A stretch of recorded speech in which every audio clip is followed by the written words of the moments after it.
பெய்ததோ பேய்மழை. பந்தலூர் பகுதியில் பிரம்மாண்டமான பேய்மழையால் மக்கள் பாதித்திருந்தன என்று சொல்கிறோம். பாதிப்பு பயத்தை உண்டாக்கின. பேய்களின் போல் அது பெய்ததனால் மக்கள் எல்லாரும் பாதித்தனர். இயற்கை மிஞ்ச முடியாது என்று எல்லோருக்கும் தெரிந்தது. மழை நினைத்தால் இயற்கை எப்போது வேண்டாலும் அவன் கணத்தை காட்டுவார். இப்போது ஆனால் பல மட்டும்தான் அல்ல, நாம் சகனித்தான். வயல்களில் நம் கட்டப்படும் வீடுகள் மட்டும்தான்.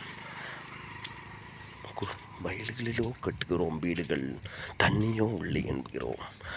ஆற்று பக்கம் வீடுகள் கட்டப்பட்டு விட்டு ஆத்தோரம் இருக்கிறோம் என்கிறோம். நம்புங்கள், நீங்கள் ஆத்தோரம் இருந்ததல்ல. உன்னை வீழ்த்தியது மழை மட்டுமல்ல, நீ செய்த தவறுகள் தான். பணம் கொடுத்து எங்கேயோ வீடை கட்டுகிறோம்.